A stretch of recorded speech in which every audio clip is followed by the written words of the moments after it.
start is always sacred.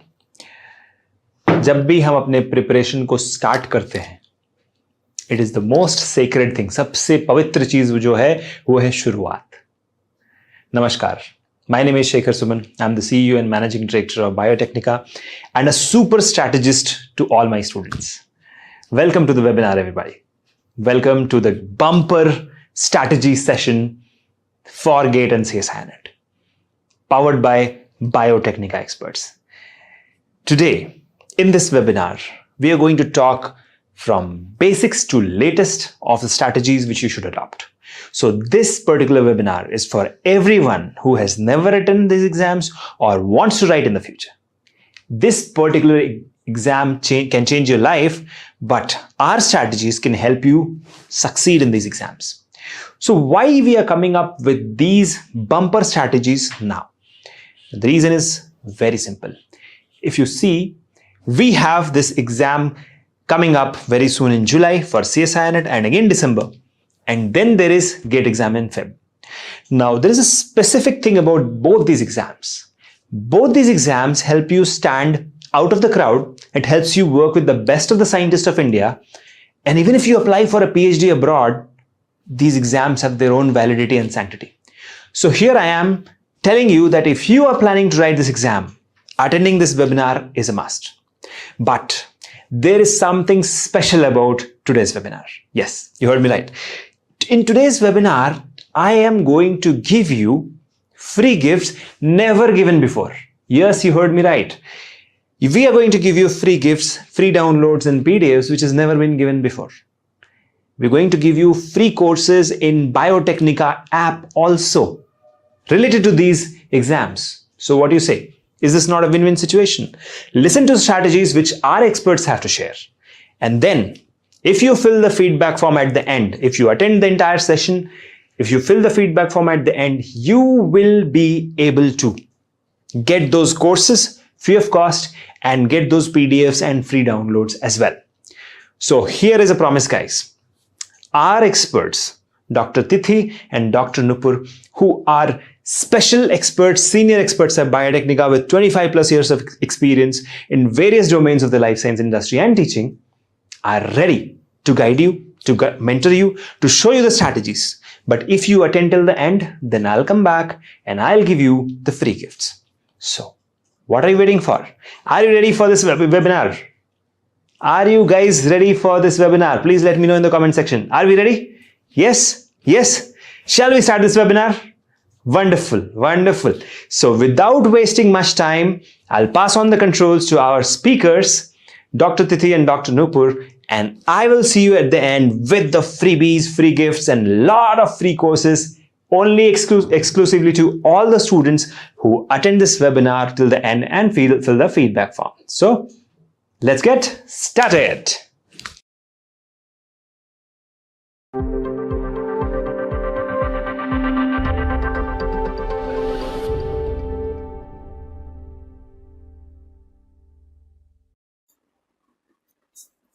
Hello everybody.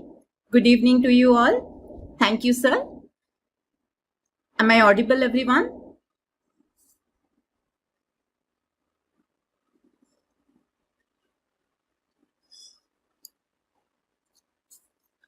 All right. Okay. Please let me know if my screen is visible.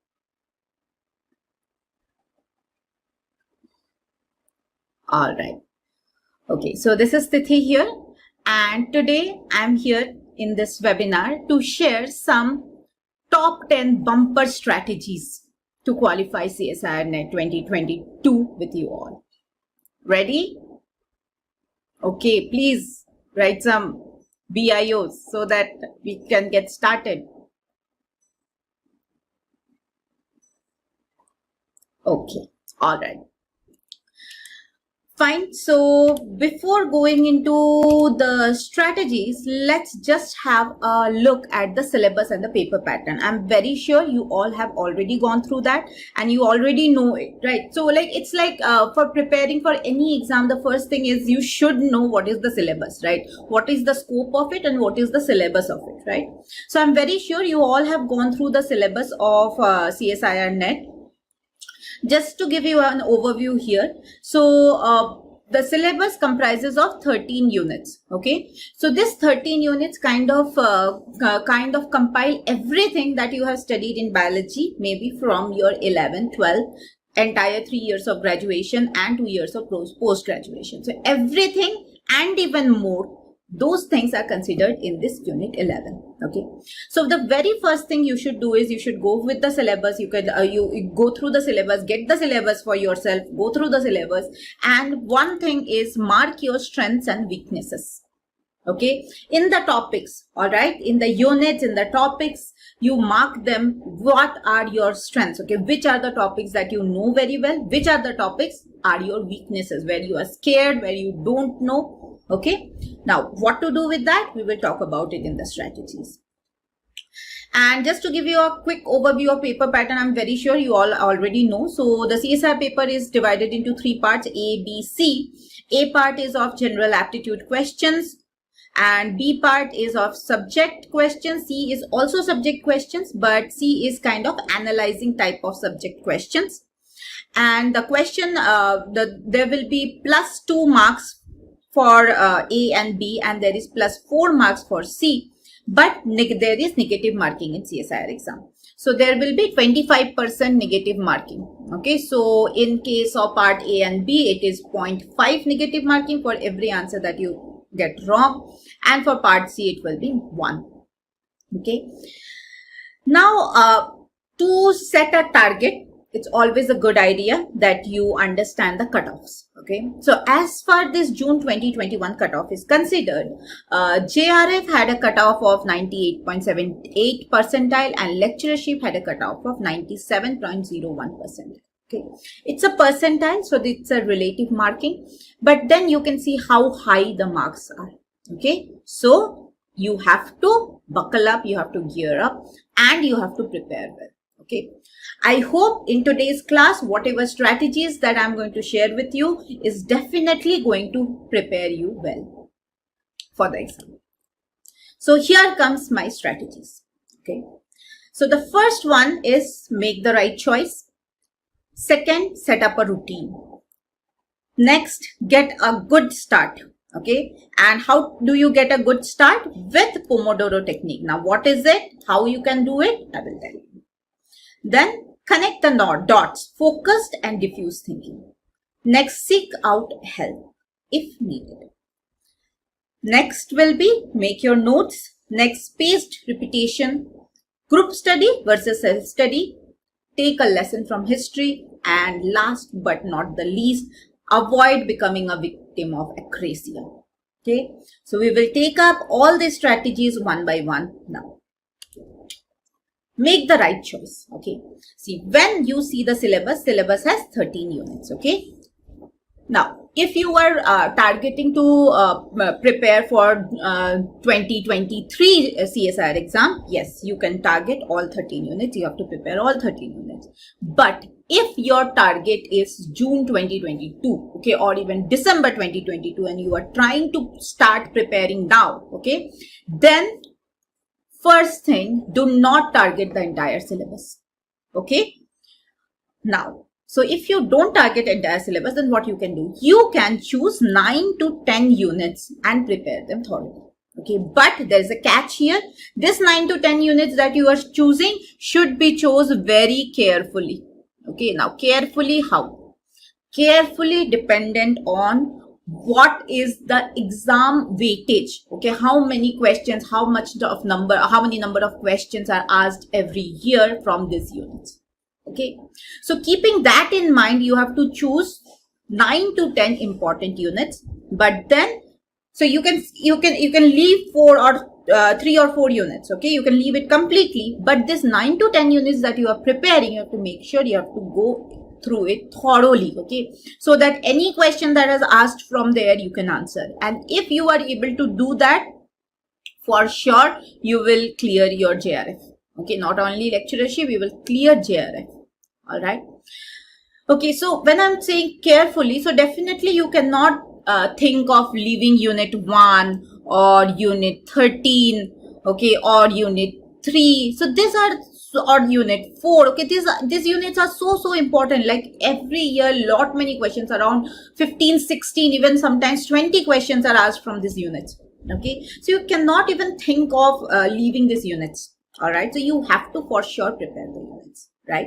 Now, apart from that, what are the units that you can leave? Yes, in unit 6 and 7, 6 has plant physiology, 7 has animal physiology. Okay, so here you can choose one and let go of another. All right, so either 6 or 7, you can make a choice here.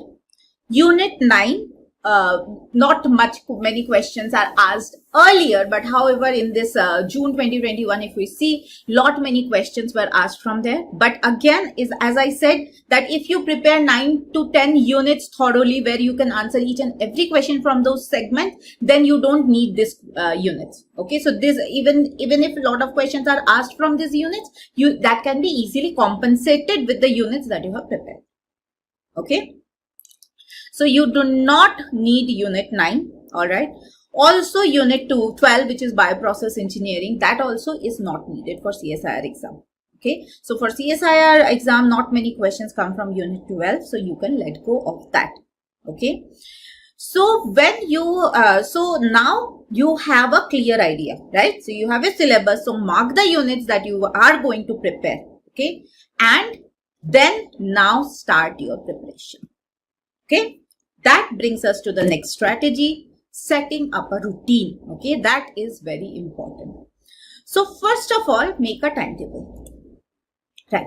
Now, when you make a timetable, divide the day into 3 parts: most productive, moderately productive, and least productive times. Okay, see, I'm not going to ask you to make it divided into morning, afternoon, evening, because I know every time works differently with everybody. Some people, they are early risers, they can prepare well in the early morning, whereas for some people, they are they are better off in late night, when there's everything is quiet, right? So they can focus more on late night, right? So this you only have to decide. Okay, so you divide your day into most productive, moderately productive, and least productive times. Okay, now I can tell you like what you can do in those times.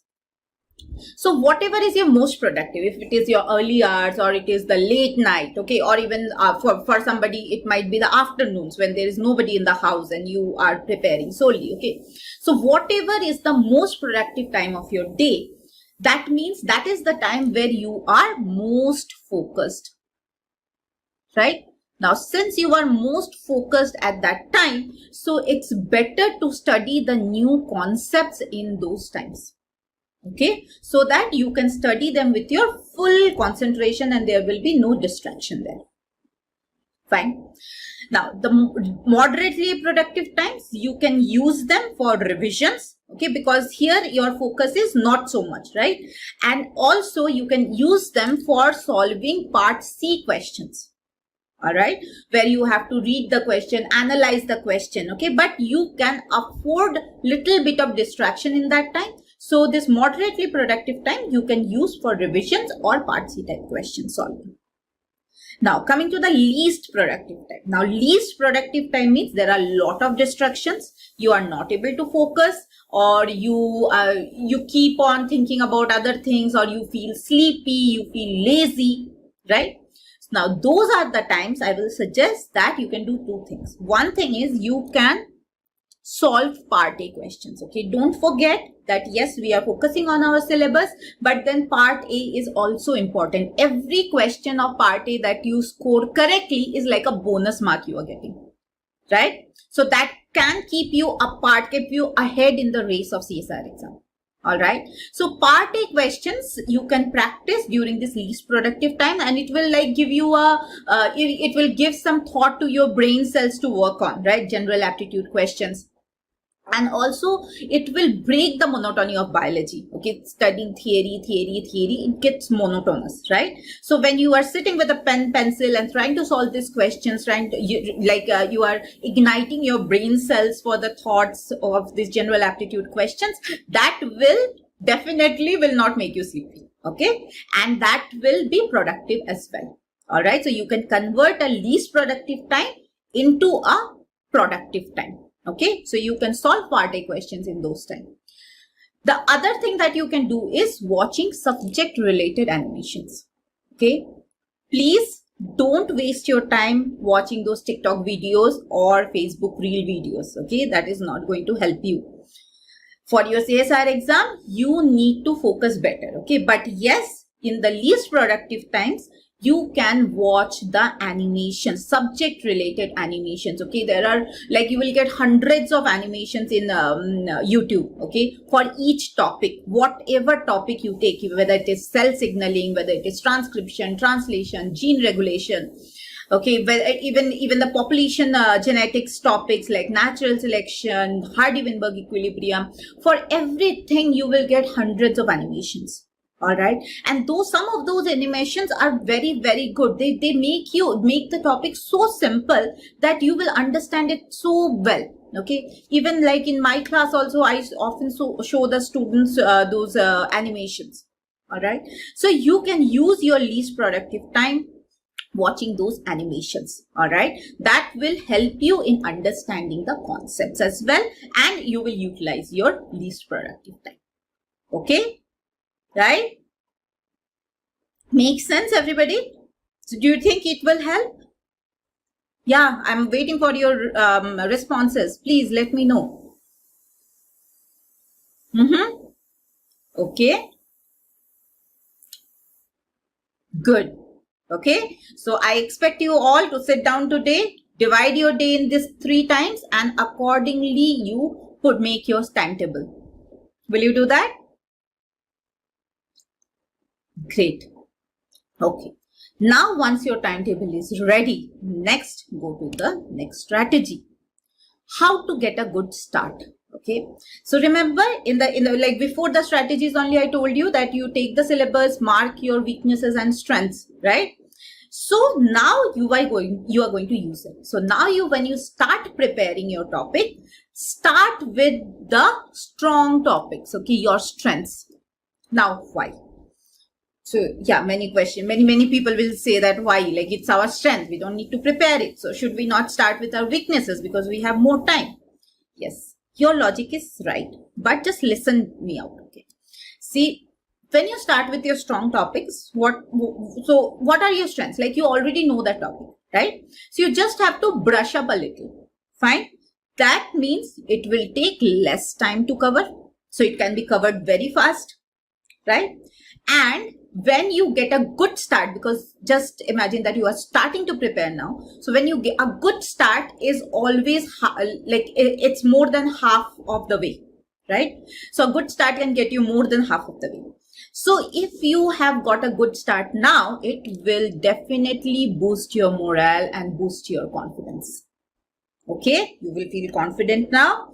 And now once you have got into this habit of study, okay, you are feeling confident, now you can slowly move on to your weaknesses. Okay, so always start with your strong topics. Fine, finish them off fast as soon as possible. Okay, and anyways it is your strength, so it should not take much time. Fine, so just brush up, oil it up and move on. Okay, and you will feel that confidence, and with that you will go ahead and cover the rest of the syllabus. Okay, now when you are studying, you can practice the Pomodoro technique. Now what is Pomodoro? Now in Italian, Pomodoro means tomatoes. Okay, so Pomodoro technique tells you to alternate your tomatoes. Now, what is alternating tomatoes here? Okay, so basically here it talks about alternating between focused work sessions and frequent breaks. Okay, so you work for some time, focused work, okay, and then take a short time for break. All right, again you go back to work. All right. And again, short time for break. Okay. Now, what it does is when you are when you are in the focused work session, you are completely focused. You are giving your 100% focus to understand the concept. Okay. So you are utilizing your like 80%, 90% of your brain. Fine.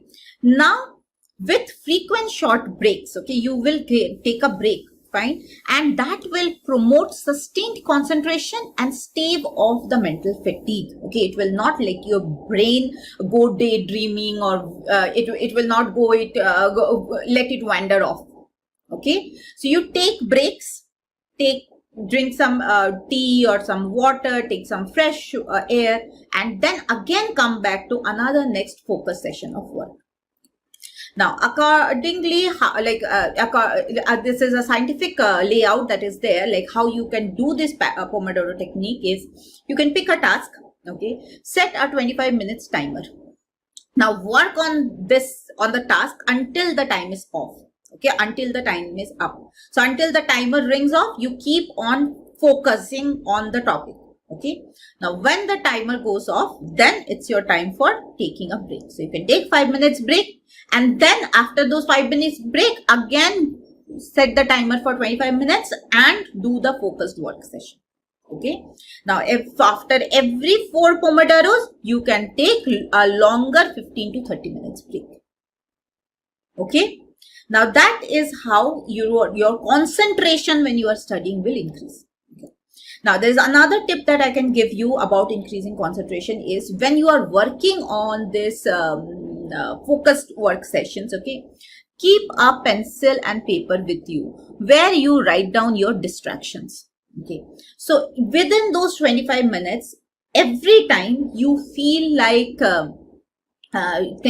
checking our social media, or you feel like calling somebody, okay, or in those 25 minutes you get a call. All right, don't take those distractions, do the self-control, okay, but write those down. All right, so it can help you in 2 ways. So first thing is it will help you like when you are in break session, so if you got any emergency call from anybody, so you can handle that. Okay, and the other thing is when you do this, when you keep writing your distractions, okay, over a week or over a month, then you will be able to pinpoint and identify the common distractions. Okay, and to handle any problem, the first thing is its identification. So now when you have identified your problem, you can definitely work to get rid of it. Okay. All right. And also one more thing I will tell you, that even though I'm saying it is 25 minutes and that is what is recommended in Pomodoro technique, but everybody is different. Okay. Now we are all students of biology. We know that there are always exceptions. Correct. So stretch your focus time, stretch it to 30 minutes, stretch it to 35, stretch it to 45, and figure out what time works for you best.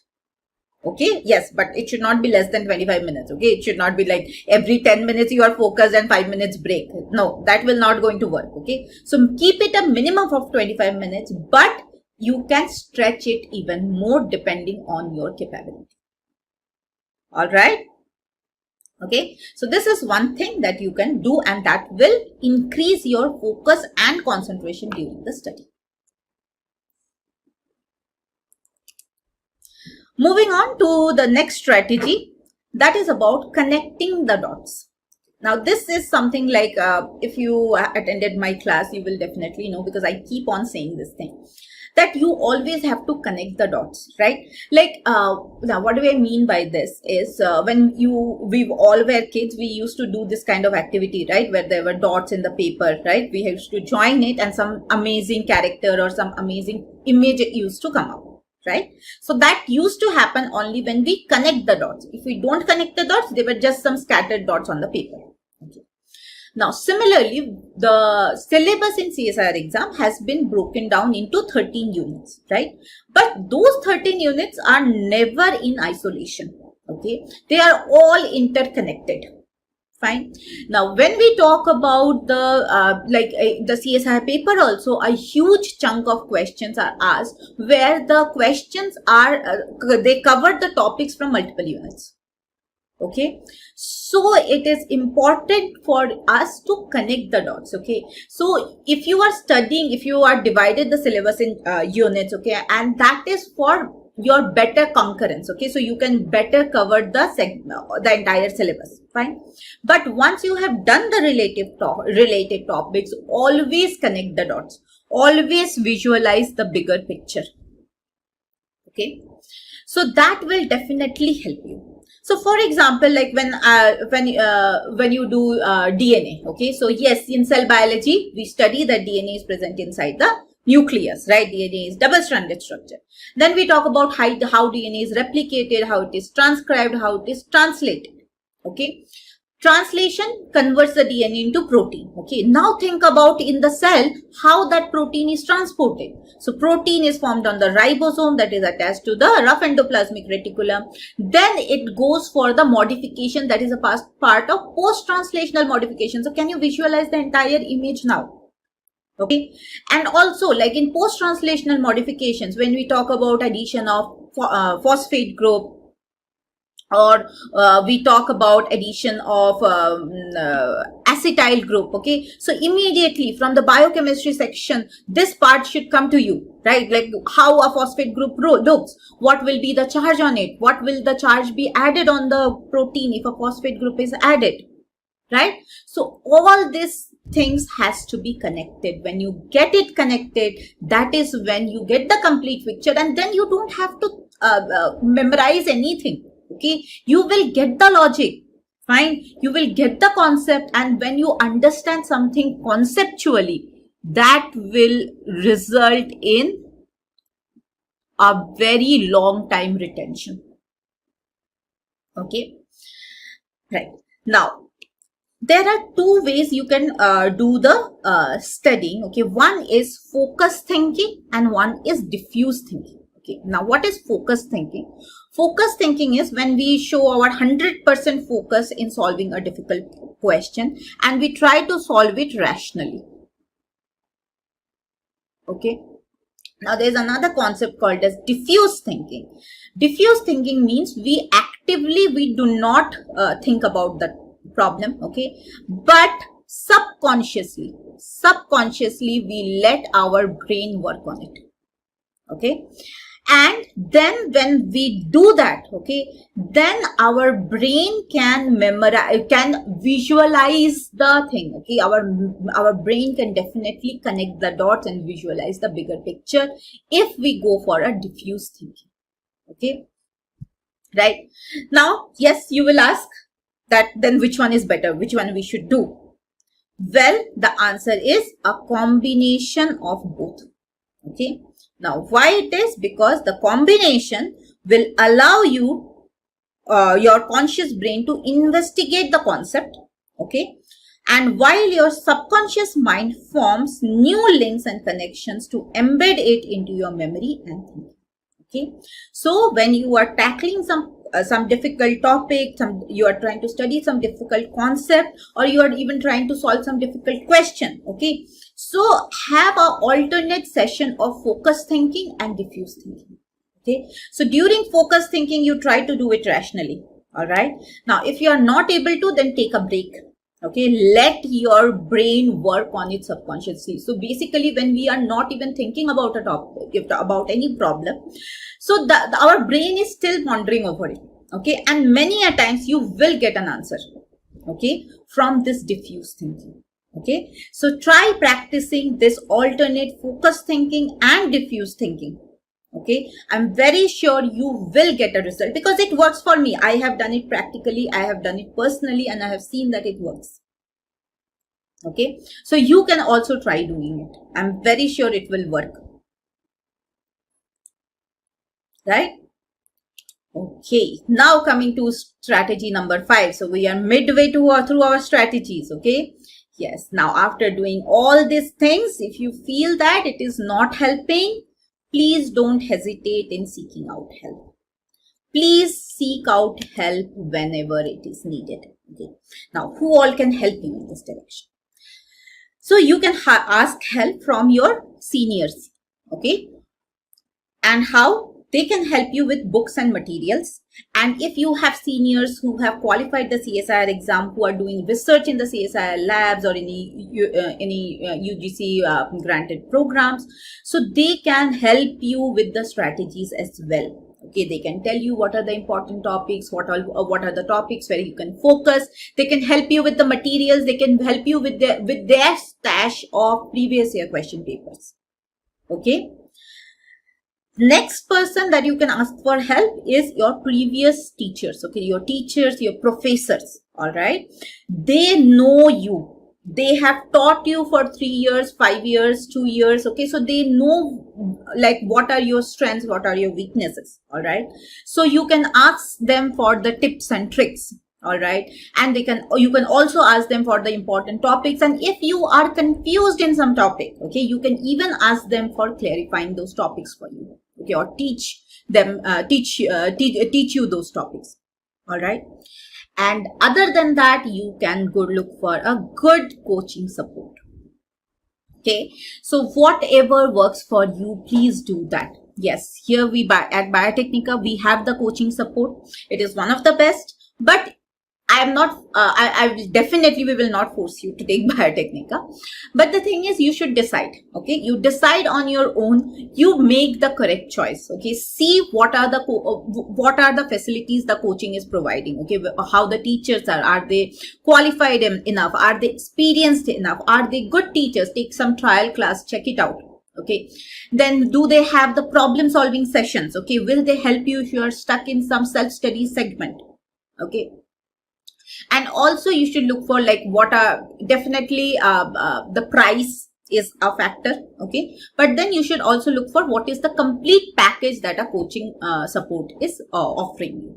Okay, depending on that, make your choice. But yes, if you need help, don't hesitate to ask for it. When you ask, you will get, but the first thing is to ask for it. All right. Okay, come on guys, now we are at the half, we are done with the 5 strategies, 5 more strategies to go to qualify CSIR. Yes, so how's it guys? How are you liking it? Yes, please give me some responses. Some thumbs up, some BIOs. Okay. All right, great, thank you. All right. Okay. Now moving on. Ready for the next strategy?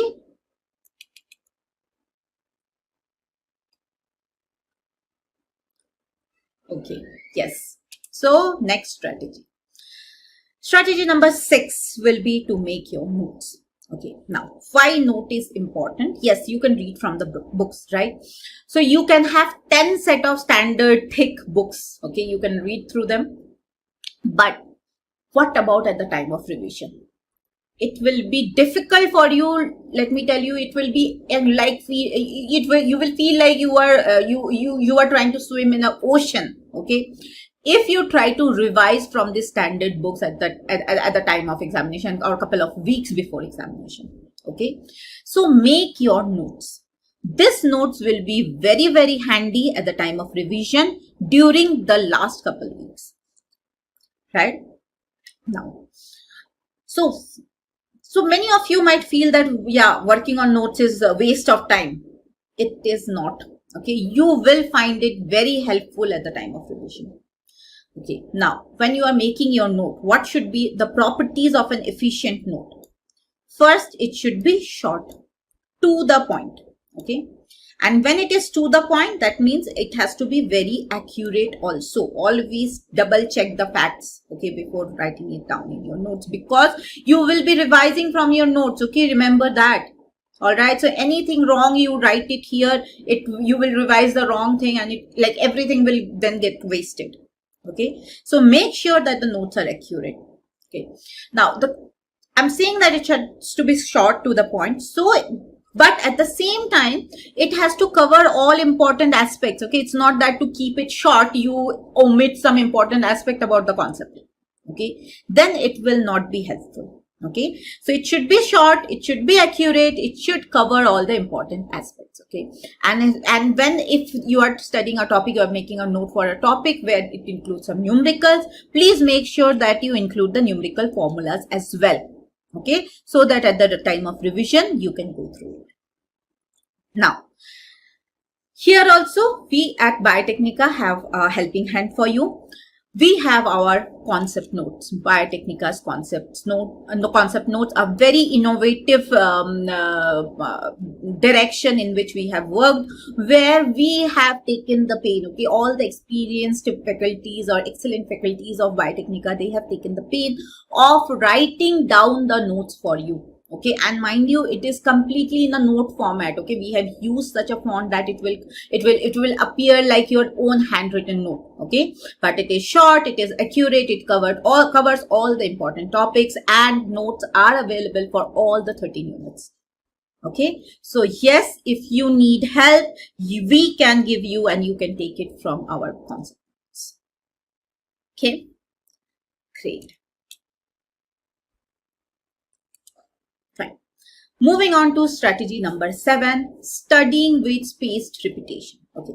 Now, before going into that, I'll tell you one thing, that many times students come and tell me that, ma'am, हम पढ़ तो लेते हैं, पर याद नहीं आता थोड़े time बाद. Like we study, at that time we feel that we have understood the concept, but after few hours or after few days or after few weeks, when we try to tackle the same topic, we are completely at loss. We cannot remember anything.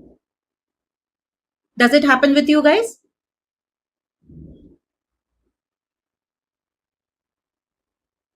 Yes? Yeah. Right? I think many of you will agree that this happens with you. Right? So let me tell you, you are not alone. Even if it is only a single person who is saying yes here, but still you are not alone, my dear friend. Because this is a common problem. And because it is a common problem, there has been studies on it. Okay.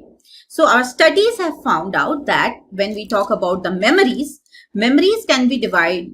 Memories have 2 types of strength. Okay. So memories we have that has 2 types of strength. Okay. One is the storage strength and another one is the retrieval strength. Okay. Now the storage strength is constant. Okay. Now what do we mean by that? That if whatever is the like if you give some information to your brain, if your brain thinks that it is something important, okay, and it stores it, okay, so that storage strength remains constant. Okay, it does not fade.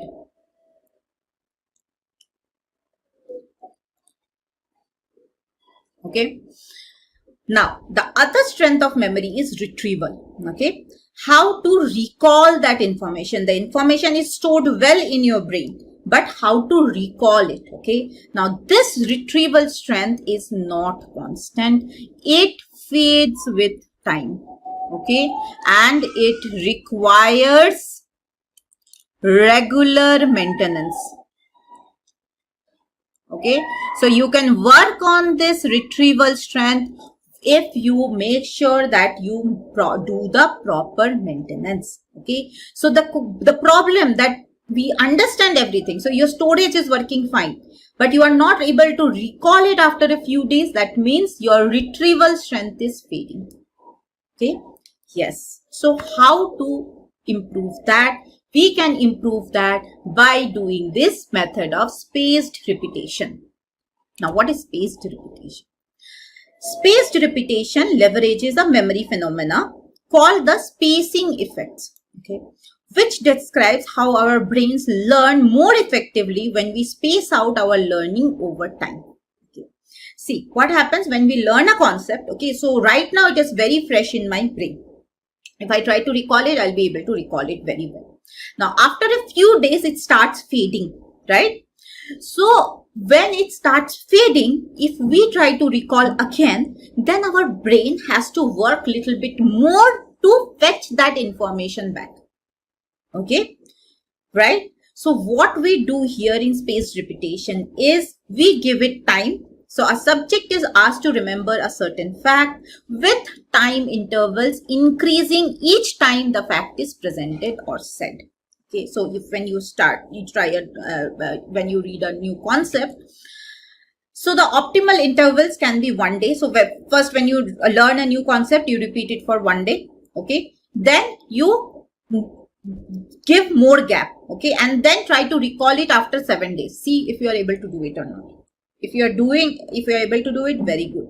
Now try recalling it again in 16 days.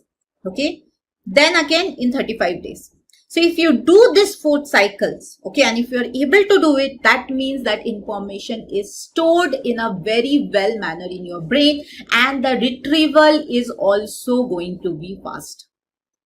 Okay, now this 1 day, 7 days, the third repetition, fourth repetition, okay, that has been found by various software. Okay, there are various SRS, okay, spaced repetition softwares, computer programs available, which can help you in doing this intervals. Okay, like for how much gap you should give and after how much gap you should to recall.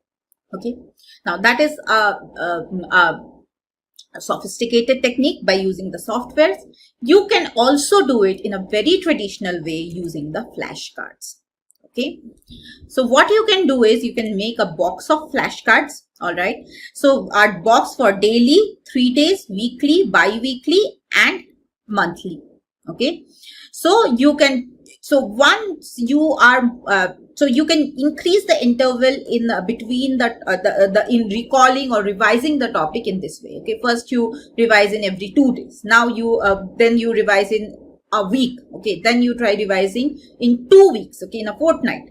All right, but and again, if you get wrong anywhere, okay, so make sure you move the flashcard up to the previous box. Okay, that means you need to revise it more frequently. Okay, again you feel confident, again like increase the time gap.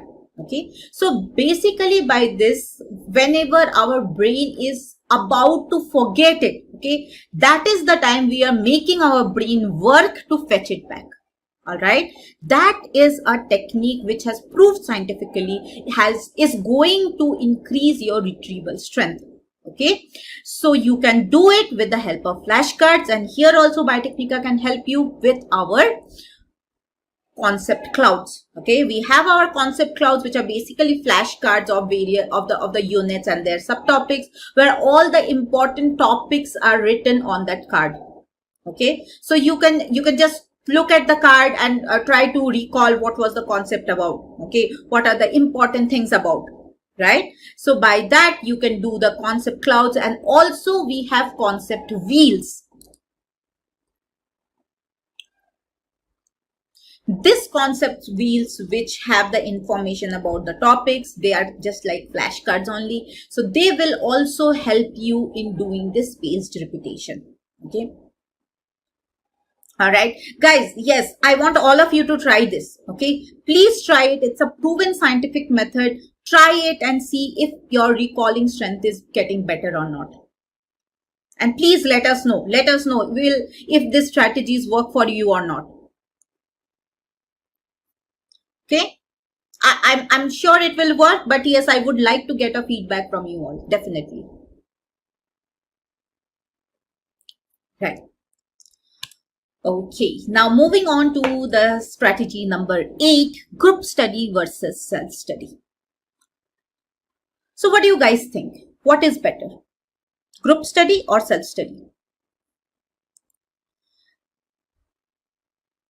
Okay, so I'm getting both the kind of answers. Yes, so the people who are saying that group study is better, yes, you have your plus points. Okay, but see, my point is, I feel like when you are targeting an exam where ultimately you have to sit alone, tackle the question on your own and prepare, right, and answer. So it is always better to start alone. Okay, when you start alone, then you will be able to recognize your confusion points. Okay, see, in a group study, what happens when bunch of people are there, even like 2 people are there. So if both the people are working to solve a same question, so if one person gets it, the other person, if it doesn't get it, so after a while it will be like, yeah, I also get that thing. Okay, so it will be just like copying of the first person. Okay, so that is not going to help you, because your friend or your teacher or your mentor, they are not going to sit there in the exam hall with you. You only have to do it, right? So start alone. Recognize your confusion points. Try to understand the concepts on your own. Try to solve the questions on your own. Okay. Then you will be able to pinpoint your confusions. Okay. Now, when you have confusions, now for those confusions, either you can read alone again, do the self-study, or you can have group discussion sessions where you compile all your confusion points and all your friends also compile all their confusion points. And then you guys sit together to do a brainstorming where you can exchange your ideas, you can exchange your understandings. Okay, that way you will see that it will be more productive. Okay, right. Next is strategy number 1. Take a lesson from history. No, I don't want you to read history books. I want you to practice the previous year question papers. Okay, this previous year question papers will serve many purposes. First of all, it will give you a practice of solving questions. It will give you the idea about what kind of questions are asked, what kind of thinking you have to do in solving those questions. Okay, and also it will very much help you in the coming CSIR exam as well, because like in the June 2021 exam only, we saw that many questions were a repetition of previous year questions. Okay, just go back 5 to 7 years, maximum 10 years, more than enough. Okay, so you can have those 10 years of question paper. Okay, and those question papers, you will see that the patterns are limited, are repeated. Okay, so you will see that certain questions, they are often asked, like questions from enzyme kinetics, for sure it will be asked. Okay, question related to the control on the cell cycle, for sure questions are asked from there. Questions related to the genetic mapping in case of unit 8, definitely the genetic mapping questions where you find out the distance between the genes that are asked. Okay, in unit 13, you will see questions related to spectroscopy, quite common, right? Question related to DNA markers, quite common. Okay, from developmental biology, the different stages of Drosophila's development, questions related to that, quite common. Right, so you will be able to understand the important topics also from there. Right, the question papers only will tell you what are the important topics where you have to focus more. Right. Okay, so apart from practicing the previous year question papers, you can also practice through attempting the mock test. Okay, now when you are doing the mock test, please make sure you are sitting with a clock also. Okay, just taking the questions, yes, initially it will be helpful. Okay, that will boost your confidence, but later sit with the clock, because in exam you have only 3 hours. You have to learn management, you have to learn time management. Okay, so if the mock tests are not only to give you a practice of the question, it is also there to make you understand or make you practice time management. All right, so always use our timer.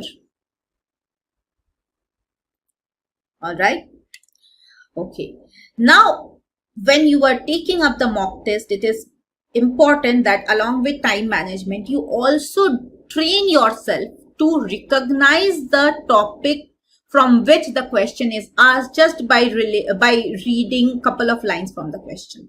Okay, why is it important? Because we are not preparing for the entire syllabus. We have chose 9 or 10 units, right?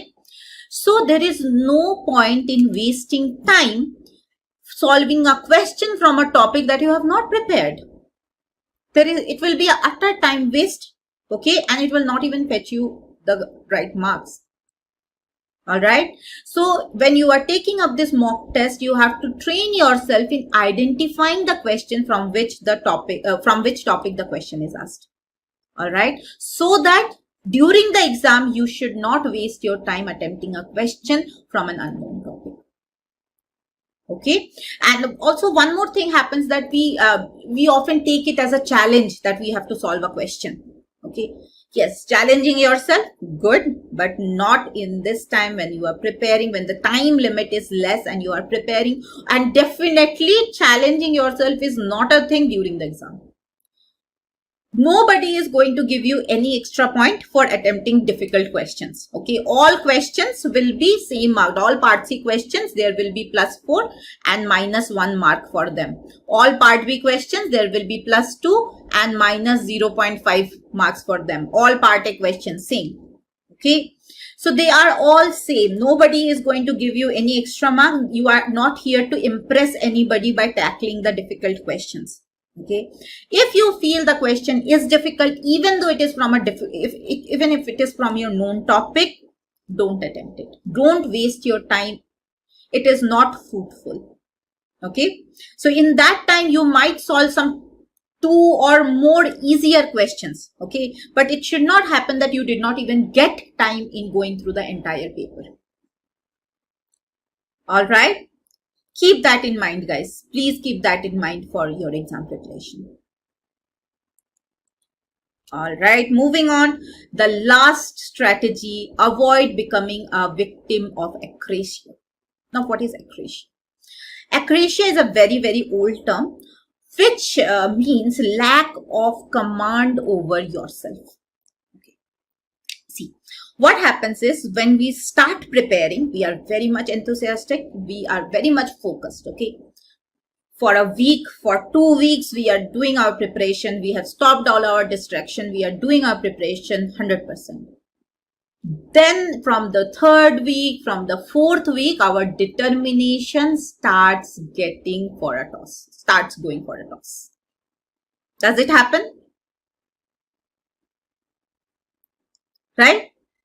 Well, again, you are not alone. It is a basic human tendency.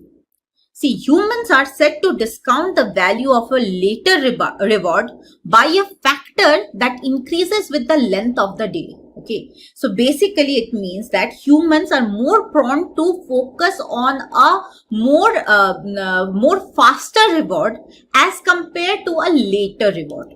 Okay, so if there is a work that is going to give you fetch you a faster result, you will be more focused on that compared to a work that will fetch you result in 6 months or 1 year. Okay, and that is when the procrastination cycle starts. Now, what is procrastination? Procrastination means you keep on delaying your task till the deadline or even beyond the deadline. Okay, so first you procrastinate, then you feel guilty, then you start panicking, then you make excuses, and then again the circle of procrastination starts. Okay, so this circle keeps on going and going, and that will not help you get your result. Okay, so a very important thing, and the CSIR exam, like it's not that you can focus for 2 weeks and give CSIR exam. You cannot do that. Minimum you need a preparation of 6 months. Okay, if you are very, very focused, then also you need a preparation of 3 months. All right. So how to remain focused during this time? Yes, what can help you here?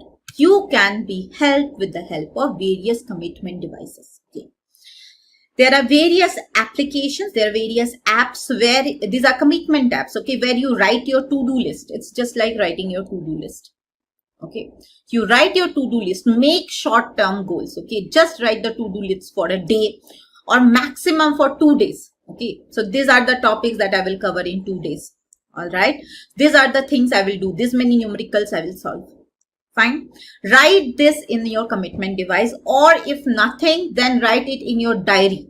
Okay, make a to-do list for every day. All right, and every time you finish the work, okay, make a big tick.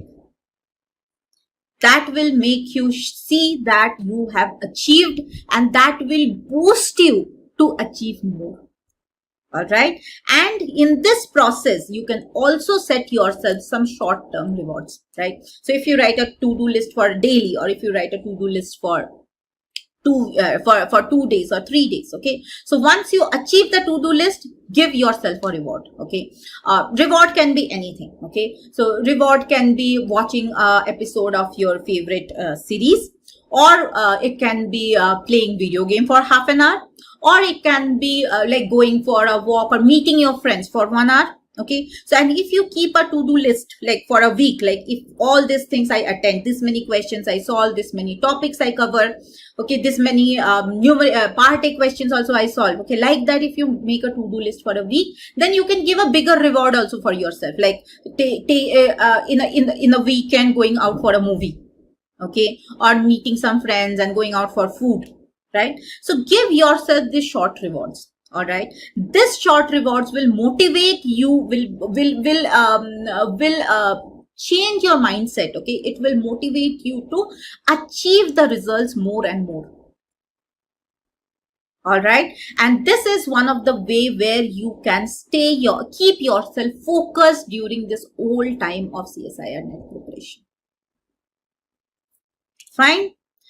So, always remember that you are confined only by the walls you build yourself. So, do not make any walls around yourself. Do not try to convince yourself that you cannot solve a question, you cannot understand a topic. No, you are boundless. Okay, and understand that strength and try to conquer it. And for that, if you need any kind of help, any kind of guidance, any kind of motivation, we at Biotecnika are always there to hold your hand and provide you with that. I hope you guys like the strategies. You will apply the strategies, and definitely please let us know like whether it worked for you or not. Thank you everyone. And now I will pass the controls to Dr. Nupur, where she will share her ideas, her bumper top 10 strategies for clearing the GATE exam. Thank you everyone. Bye. Have a great day. Passing the controls to Nupur ma'am.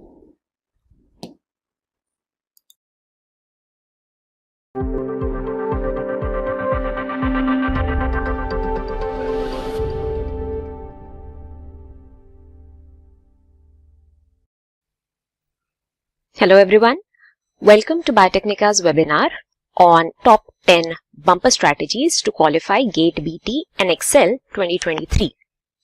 I'm Dr. Nupur Nagvekar and I'll be taking you through these strategies and pointers, some of which are pertaining to the exam itself, that's GATE BT and Excel, and some of them are generic pointers which will help you in understanding concepts or, improving your recall abilities. So let's jump into this. The first strategy or the first pointer is basically to have a solid reason to start. What do you mean by this? A solid reason to start, as in a solid reason to give the exam and a solid reason to prepare for the exam. So why do you want to give the GATE exam? Why do you want to start preparation 9 months before the GATE exam? You have to have a solid reason for that. What are your reasons? So do this exercise today. Take a pen and paper and take about 5 minutes of your time and you write down the reasons of why you want to give this exam and why are you willing to invest 9 months to prepare for this exam. The reason you're doing this exercise is because you come to know whether your reasons are strong or weak. Strong reasons could be as simple as, you are expecting a fat paycheck when you enter the job market.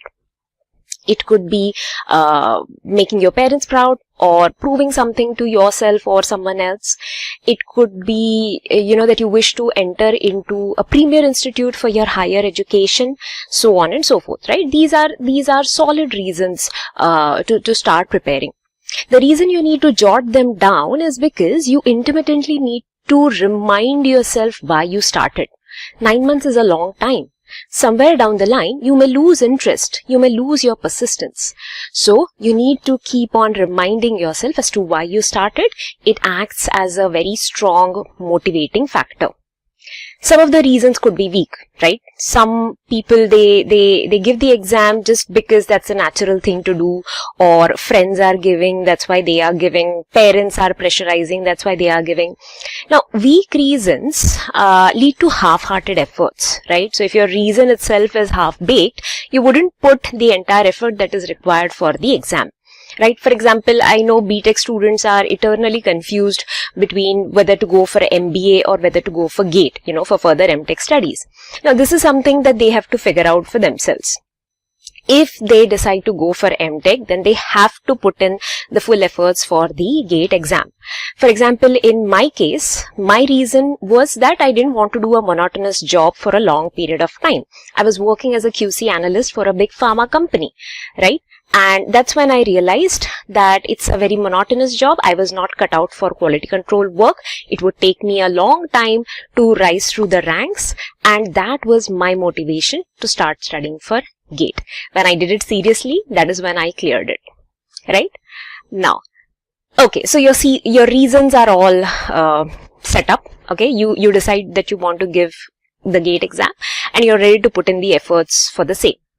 The next thing you do is determine the papers, right? So there is GATE BT and then there is GATE Excel.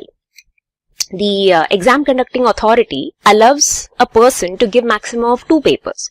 So you can either give just GATE BT or you can just give GATE Excel or you can give both, right? So there is a predetermined list of combinations that the authority will be releasing in the information brochure. So this combination is also there. One of them would be your primary paper. If BT is your primary paper, then Excel would be secondary. And the other way around. If Excel is primary, then BT would be your secondary paper. So whenever the information brochure comes out, just go through it in detail and you will find out what are the pre-approved combinations. So you can give 1 paper or you can give 2 papers maximum in a particular combination that is approved, right?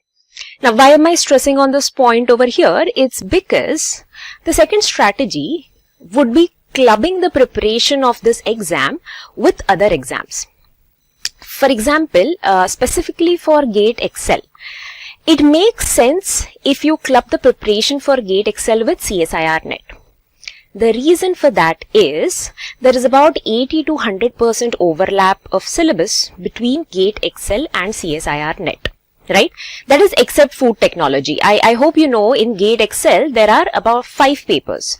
There is biochemistry, botany, zoology, microbiology and food technology. When you're giving GATE Excel, you're supposed to pick 2 of these 5 and then you're supposed to attempt that section in the exam. Right?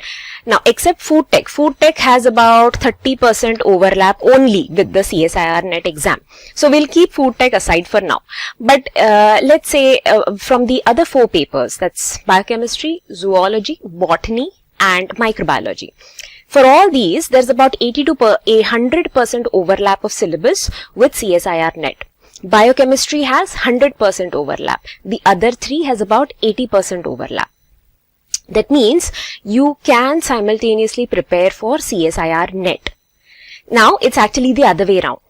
You start preparing for CSIR NET and GATE becomes easy. GATE Excel becomes easy because CSIR requires a much in-depth preparation. Relatively, it's more difficult as compared to the GATE. I'm sure you all know this. You might have gone through the question papers. So CSIR NET requires much more preparation. It is much more in depth. But if you target CSIR NET, you don't need to put excess additional efforts for GATE. Right? So GATE papers will come naturally easy for you if you have prepared well for the CSIR exam. So you are already at an advantage if you are preparing CSIR NET and you decide to give GATE Excel as an add-on. Now what about GATE BT? In GATE BT, there are some sections which are not a part of the CSIR NET syllabus. There's section 1 which is engineering mathematics, section 4 which is the fundamentals of biological engineering, 5 which is bioprocess technology. So these parts are very different. They are pertaining to the engineering aspects in GATE BT and they are definitely not a part of CSIR NET syllabus. So if anybody wants to give CSIR NET, yes, I mean if GATE BT is your option, option. Of course, nobody's stopping you from giving both the exams, but just remember that you'll have to put additional efforts for these sections when you're pursuing GATE BT. Right? Now, we have to basically look at the various question formats, right? So we have MCQs. MCQs are basically a question is given and then there are 4 options and one of them is correct, right? That's multiple choice question. For example, here the cellular process which utilizes RNA inducing silencing complex, that's the RISC complex, to block the gene expression is RNA editing, RNA interference, RNA polyadenylation, RNA splicing. So I hope you know that it's only the option B which is the correct answer over here. So there are 4 options out of which one is correct. So that's MCQ. The second type of question that comes is MSQ, which is multiple select questions. What are these? There are 4 options out of which 1 can be correct, 2 can also be correct, 3 can also be correct, and all 4 options can also be correct, right? So that's multiple select, because in the options, multiple options could be correct. How many? You don't know that. For example, here, so which of the following cell organelle are surrounded by a single phospholipid membrane? So which organelles are single membrane? Golgi apparatus, lysosome, mitochondria, nucleus. Now, this is a simple 1-mark question. So you would know that single membrane would be found in Golgi apparatus and lysosomes. Mitochondria and nucleus have both double membranes. Right? So this is multiple select. Some other question may have all 3 options as correct. Some others may have all 4 options as correct. Even 1 option out of the 4 can be correct. So that's multiple select question. The last type would be numerical answer type. So here you have a question given where the answer is in the numerical format, right? All these types, these are the various types, and all these types could come in 1-mark or 2-mark questions. So you have 1-mark MCQs, 2-mark MCQs, 1-mark MSQs or 2-mark MSQs. Even NAT could be 1 or 2-mark question, right? So this NAT question, okay, a 0.1 ml aliquot of a bacteriophage stock having a concentration of 4 into 10 raised to 9 phages per ml is added to 0.5 ml of E. coli culture having a concentration of 2 into 10 raised to 8 cells per ml. The multiplicity of infection is. So here you should know what is the formula for multiplicity of infection or what it actually means. What is multiplicity of infection? Once you know that, you would understand that it is number of phages per cell. Okay, when you're mixing the stock solutions or whatever, you're mixing the 2 solutions, how many phages are available per cell? That is the multiplicity of infection. Here they have made the question slightly more tricky by not giving you the final numbers. Okay, so they have given aliquots. So accordingly, you have to calculate. So the calculation is a simple mathematical computation, and the final answer you should get is 4 over here. So these are the different types of questions that come in GATE BT Excel. And also there is the general aptitude section. So don't forget that general aptitude constitutes about 15 marks. So this is actually a very scoring area over here. So general aptitude questions could be verbal or it could be numerical. So verbal here means like this, dash is to surgery as writer is to dash. So no numericals over here, no computation over here. But you should know that doctor is to surgery as writer is to book. So this tests your verbal abilities basically.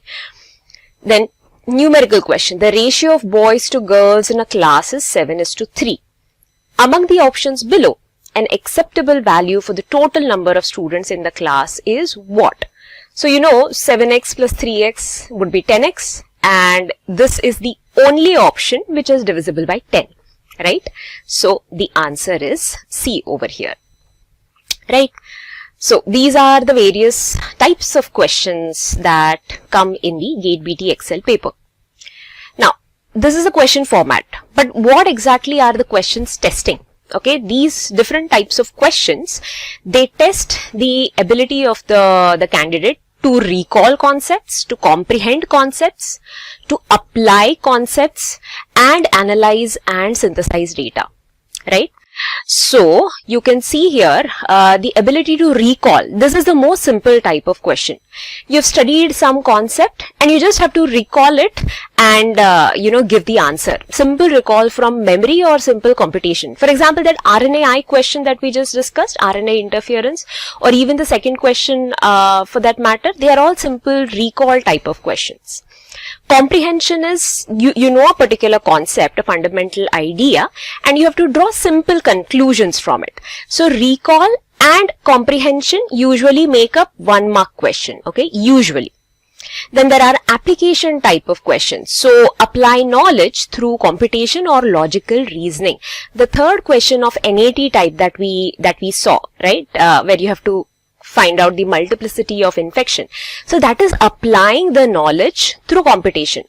You need to know what is multiplicity of infection, and then you have to also consider the additional data that is given in the question, and then you have to compute and give the answer.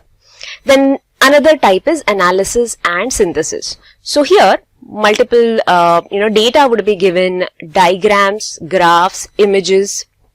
These would be provided in the question, and you need to analyze it and answer the question.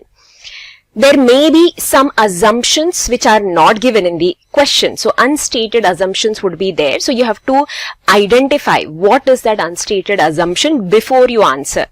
There may be some extra information, some additional unnecessary information given in the question. So you have to weed that out. You should be logical enough to remove that information and then answer the question. So that all comes in analysis and synthesis. Both these types usually would be a 2 mark question.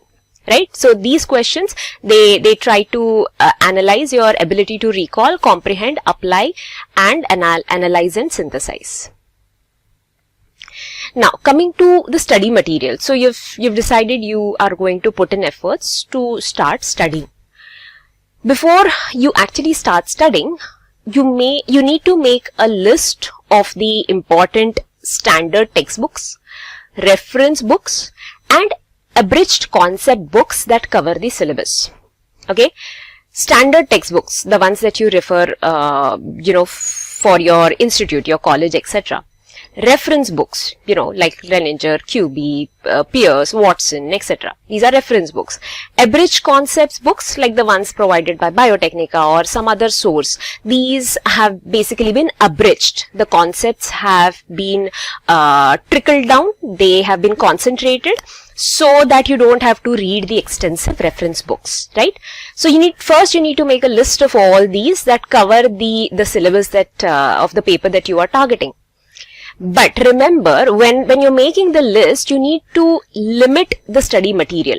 That means, for biochemistry, there are multiple books. For genetics, there are multiple books. For engineering, mathematics, there are multiple books. You need to limit the study material. You need to identify which is the most important one and only stick to those, right? Which are the important books? You can get this information from Biotechnika's blogs, websites. You can also get it online. So just remember to list the important study material, but limit it. It should be limited. If you collect lots of unnecessary study material, if you've collected 4 reference books for genetics, it will just add to your confusion. You will not know which book to start from, which book to stick to, right? So don't collect unnecessary study material. Collect them first, make a list of them, and then stick to it, right? So you have to collect them before you start the preparation. Now, when do you go for reference books? Reference books help you to get your concepts cleared, right? It has detailed information, it has nice diagrams, so that helps you in getting your concepts cleared, and you go to study the reference books if you have ample time. 9 months is ample time for preparation. So now you can still refer to the reference books. If you fall short of time, then you stick to your standard textbooks and the abridged concepts books. Then, once you have collected your study material, then you sit with the syllabus. Okay, you study the syllabus in detail and you segregate the subjects or the sections according to your preference. Some of the sections, subjects or topics would be your stronghold subjects, right? What do you mean by stronghold subjects? Something that you have studied earlier, topics that you like, you know very well, right? Those are your stronghold topics. So you don't need to put much effort in studying these topics. So you don't need to give much time in studying these topics. So they come first, okay? That will come first in your preference list. And then come the weak link topics. Weak link topics means something you don't understand very clearly, you have not studied before, it's not the subject of your liking. So these are your weak link topics. You start studying from the stronghold topics, right? Obviously, it's because this will come very easily to you. That will, increase your morale, help you with the motivation if you have your stronghold topics covered. And then you slowly inch towards the weak link topics. That means you go down your preference list then. You go for weak link topics to be studied in detail only if, you have ample time. If you have sufficient time, then go for the weak link topics. Otherwise, just select your stronghold topics, stick to it. But remember, this is a competitive exam, right? If you and your friend are walking in the forest and a lion comes behind you, you can save yourself by running faster than your friend, not running faster than the lion. This is just an analogy to make you understand that this is a competitive exam. If you're skipping certain sections, if you're skipping certain topics, there is a chance, and there's a good chance that you may not get the desired rank, okay, that you need to get into the institute of your choice. So, since you have ample time, you have 9 months time, and that is good enough, 6 to 9 months is good enough to prepare for GATE. So, I suggest that you start with the stronghold topics and slowly inch towards weak link topics. Now, there are some ways to understand concepts, and this is especially true for weak link topics. If you already have your stronghold topics, good for you. You probably understand it much better, okay? So that doesn't need much work.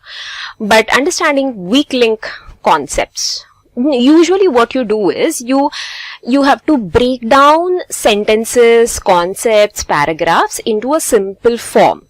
Okay, then you make sure that you understand each and every word of any given sentence. And to make it better, you convert that complex sentence or phrases into simple language for you to remember. Right? Let me give you an example. This statement I've copied exactly from Pear's genetics. What it says is X inactivation compensates for the difference in the number of X chromosomes in male and female mammals. Okay. Now, for those who love genetics, you know what is X inactivation, you already studied it, you understand it, well and good. For those who have not studied this before, you don't understand what is written over here, you break this down into shorter fragments, right? This small sentence has packed a lot of information in it. The first thing is, male and female mammals have different number of X chromosomes. Obviously, males XY, females XX, right? So, if the X chromosomes are active, the amount of gene product from that X chromosome would be double in females as compared to males, because females have 2 X chromosomes, male 1 X chromosome, right? Amount of gene product would be double in the females. So, this causes a difference in dosage. If the 2 X chromosomes are allowed to be expressed in females, they will produce double the amount of gene product. This is difference in dosage. So, to avoid this difference in dosage, one of the X chromosomes is switched off in females. It's a random inactivation, and one of the X chromosomes is switched off in females. So, this information is packed in this one statement, right? So when you're making notes, and that is suggested, okay, making notes is suggested. You take down notes in your own language, in your own words. So when you're taking down notes, you break down the sentences or the concepts into a simple form in a language that you would understand very easily, right? And you don't need to use fancy words, translocation, just say the molecule travels. Something that makes you understand, something that helps you remember. Okay, then you have to explain the concept to yourself in a simple language, and basics should be crystal clear, no matter how long it takes. Okay, the basics of any topic, say mitosis, meiosis, that forms the basics, right? That forms the crux of everything that you're going to study further. Let's say Mendel or gene extensions or whatever. But mitosis, meiosis forms the very core of everything. So those are things that should be very crystal clear, and you can take longer time for that if you don't understand it or anything, but you have to make sure that you understand it thoroughly. The third way is, if possible, you teach it to someone else, right? Now, what do I mean by this? Teach it to someone else, as in you can teach it to your peers, to your classmates, to your juniors, or anybody who is willing to listen, right?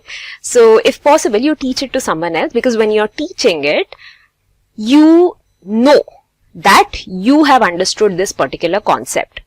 If the person in front of you asks certain questions and asks certain doubts, and you're effectively able to answer it, that means you have yourself understood that particular topic. So one way to ascertain whether you have understood it, whether you have learned it, is basically to teach it to someone else. This is actually a good technique.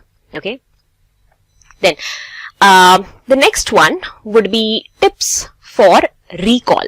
Okay. First one would be using mnemonics.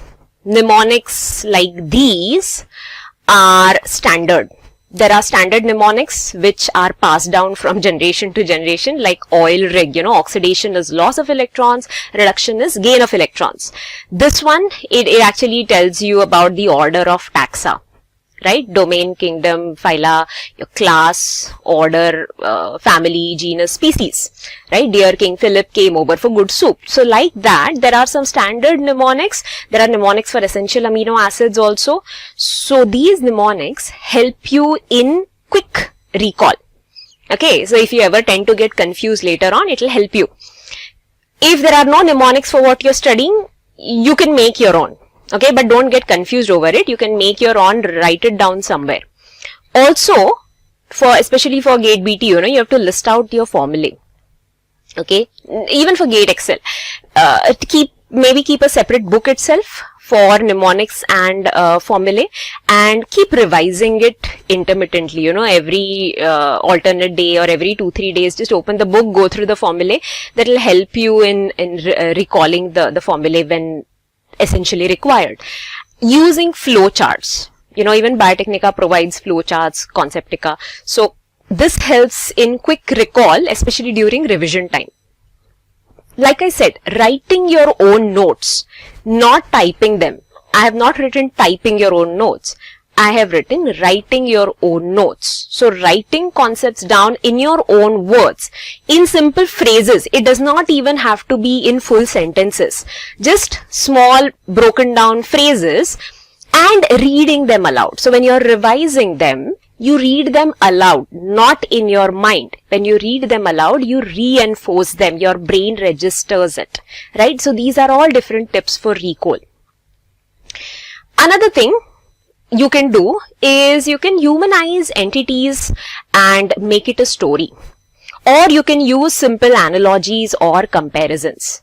For example, here, this is your regular mitosis cell cycle, G1S, G2M.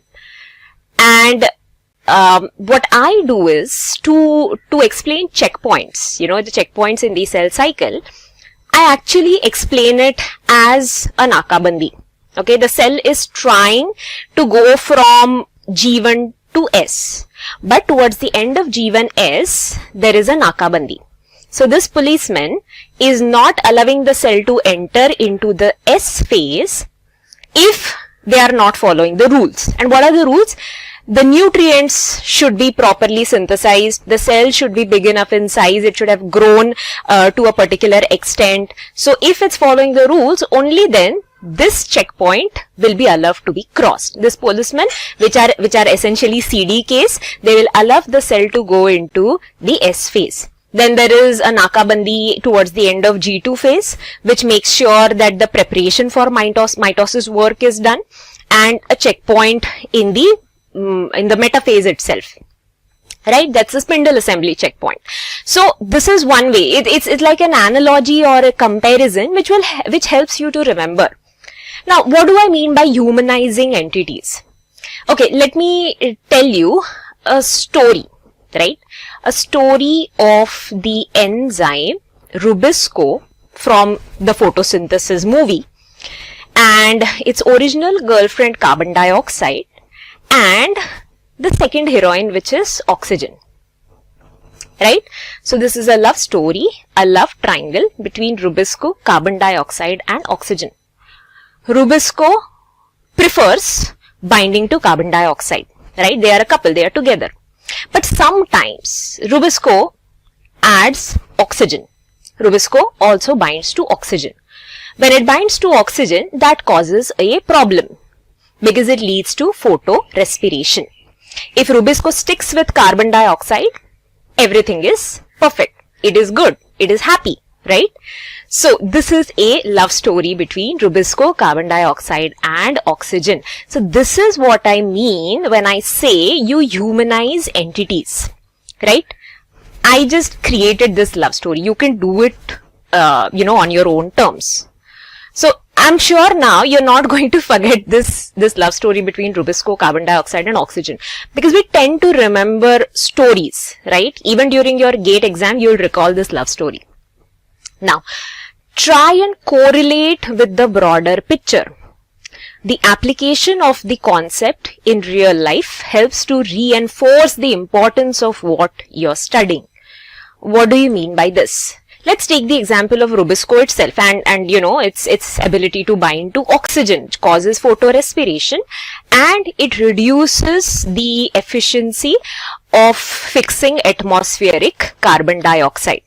So, C3 plants are not 100% efficient in fixing carbon dioxide, right? They are 25% less efficient than the C4 plants.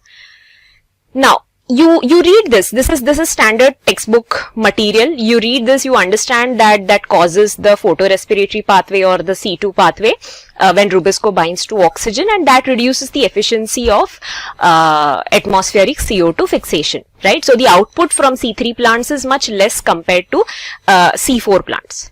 This is the fundamental idea. You know this, you get this from the textbook.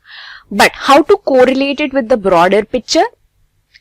For this, you should know that across the globe, there are many research groups that are trying to increase the CO2 fixing ability of C3 plants, right? Majorly by the genetic engineering technique or vertical farms where they increase the CO2 concentration, but nonetheless, they are trying to increase the ability of Rubisco in C3 plants to efficiently fix atmospheric carbon dioxide. Now, the way you try and correlate it with the broader picture is that what is the importance of doing that? Why are so many research groups working in this direction? What is the benefit that we will get if they are truly successful in converting C3 plants to C4 or making C3 process as efficient as C4? The advantage is the agricultural output, right? Human population is increasing. There is no shortage of that. So to feed so many mouths, there has to be an increase in the agricultural output, agricultural yield. And if C3 plants are made as efficient as C4 plants, at least on paper, we can feed 25% more people than what we are doing today. That is the broader picture. That is the broader perspective. So if you try and correlate it, you understand the importance of what you are studying, right? The real life applications of what you are learning. Maybe it will help you in determining what is the research area that you want to work in later on. Because if you find something that you're very passionate about, yeah, then you can, work in that research area later on. Now, hacks to stay focused. This is the digital age that we are in, but I actually like to call it the age of distractions. We have a lot of distractions around us, and we need hacks to stay productive, to stay focused. One of the technique I personally use is called as the Pomodoro technique. So in this technique, you assign about 25 minutes for focused study, okay, 25 minutes of highly focused study, and then you take a break for about 5-10 minutes. You go out, you just take a walk, eat something, just, do something, and then come back, and then another focused study of 25 minutes. So you break down, you don't study continuously, break it down into smaller chunks. That helps increase your efficiency. Then, of course, there are app blocks. It actually helps you in blocking system apps like YouTube and all. So you can use those if you have a problem with your phone and, distractions. The second last point would be frequent revision. Yeah. So, of course, you cannot stress this enough. You study something today, and maybe 10-15 days down the line, if you don't revise it, you're obviously going to forget what you have studied, right? Because human brain has a limited capacity. We all have limited capacity of, storing in information. If you don't revise it, that information will be lost, right? So revision by going through notes, PPTs, videos, etc. Okay, so notes that you yourself have provided, or you may get it from classes like Biotecnika, PPTs, videos, etc. You go through them, and that is one type of revision, right? Another type of revision which is really important, okay, you do this, definitely you go through notes, PPTs, videos, but another type of revision is not looking at any of this material, but explaining the concept to yourself or by asking questions to yourself. Okay, don't look at any material that you have prepared or got, but just sit and you ask yourself questions, you explain the concept to yourself again, and that is a second type of revision. Then you have a lot of resources available to you. In today's day and age, there are a lot of resources available to you, so exploit any and every resource. Like, you can, of course, your institute is there where you're studying, but you can apply for classes, your tutors, your seniors from the class, your classmates, and of course, internet. The internet is your best friend if you use it wisely and judiciously. If not, it can be your worst enemy also, right? And the last one are practice tests. Again, there's no shortcut to this. You have to practice as much as possible. You have to attempt as many mock tests as possible. Now, one standard way of doing this is, you have 7 days in a week. So the weekdays, you keep it for learning, for studying concepts, right? For learning ideas. And the weekend, you keep it for revision and tests, mock tests. So this you do it in the weekend, and weekdays, 5 days, you basically, get the information, study or learn. So first is you keep weekly targets which need to be achievable and realistic. Now, what do I mean by this? Okay, today you decide in the next week I'm going to study immunology. I'm going to complete immunology in the next week. I know and you know that it is not achievable and it is not realistic. You cannot complete the entire immunology in 1 week if it's something that you have not studied before. So within immunology, maybe you can target hypersensitivity, transplantation, and vaccines, maybe 3-4 topics within immunology. That is something which is achievable and realistic. Right? So 5 days, you determine the topics that you want to see pre-hand, and then you study it. And at the end of every week, you gauge your performance by attempting mock tests. Yes, so these mock tests, you can get it online. You can get books for that. Even Biotecnika provides that. Mock tests are available online also. Even Biotecnika has their own mock tests. So these are mock tests which are readily available to you. Right? You attempt those and you gauge your performance. Now, gauging your performance means what? Of course, you look at the results. If you've got good results, that means you're on track. Okay, you've understood the concept, you're able to recall, and you're doing your revision well. So you are on track. if you have less marks, if you're not got good results, that means you need to find out the areas where you are lacking. Okay, maybe it's the effort which is falling short, or something else. You're not able to understand the concept, or you have understood but you're not able to apply it. So you need to find your weak spot and then work accordingly. Don't keep tests for the very end. Okay, don't study for 3-4 months and after 3-4 months attempt the test, because you need to work on your performance consistently. So if you're falling short, you will not know if you don't give the exam or the tests intermittently. So practicing GA questions. There are a lot of resources for general aptitude. You don't need to stick to previous GATE papers only. GA questions are, it comes everywhere, CSIR NET, etc. or, CAT preparation also has GA questions. So that is anywhere and everywhere. You'll get plenty of material for general aptitude. Subject related and numerical questions. Again, of course, you need to go through the previous GATE papers. But apart from that, you can also attempt other papers, right? Like CSIR NET or ICMR, DBT JRF, other examination previous year question papers or mock test question papers. So these are readily available. You can exploit these resources if you are truly serious about this.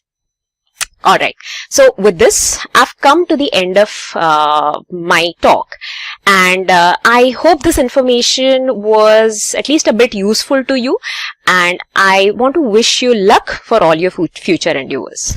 Alright, thank you, bye-bye. So, how was the webinar? आपको कैसा लगा? What did you learn today? Which was the best strategy you liked today? Let me know in the comment section. Okay, all right. Okay, nice. So you can see there is so much to learn in this world, right? We all know this. Everybody can do hard work. सब लोग hard work कर सकते हैं. But if you have the right strategies, they show you the direction. And if you have the right technology, they increase your speed, right? So I'm ready to show you the direction. I'm ready to give you the right technology. And all these three come together. Hard work, strategy, and technology comes together as JCB batch. Yes, Jumbo Combo Beam batch. Now this particular batch is a game changer batch based on the RAID technology which we have patented, and that's called Rapid Advanced Intelligently Delivered Courses, right? Now this particular RAID course, which we call it as JCB batch, is exclusively available to all the Biotecnika members and subscribers. And this time, exclusively, we are giving away scholarships to the students who are talented, hardworking. They just need the strategy and technology. So all I'm saying you is, here is my email ID on the screen, shekhar@biotecnika.org. आप मुझे email कीजिए. Let me know if you're a talented student. Share your marks with me and we will give you scholarships. Yes, we'll give you scholarship to avail this JCB batch, and you will get a lot of information and a lot of preparation tips under this batch. Now coming to the last part, which I promised in the beginning, that is, if you fill the feedback form, you're going to get a lot of goodies. So here are the goodies. I'm going to give you 2 courses in Biotecnika app. I'm going to give you 1 test series in Biotecnika app, and also I'll give you free PDF of previous year question papers, notes, and a lot of tips and tricks, right? So here is the summary of today's session. You can do the hard work. We'll provide you the strategy. We'll provide you the technology using which you can study faster, retain longer, and recall faster. So with these thoughts, I wish to conclude today's webinar. All the best to all of you. Please don't forget to fill the feedback form, and I'll be in touch with you. My email ID is on the screen, shekhar@biotecnika.org. Email me if you are a talented student, and I'll give you a space in the Jumbo Combo Beam batch. Yes, you heard me right. Just attach your mark sheet that you are a talented student and we'll provide you a scholarship. So with these thoughts, we'll end this webinar. Thank you so much. Good night. And I'll see you in the next video on the same YouTube platform of Biotecnika. Thank you. Take care. Bye-bye.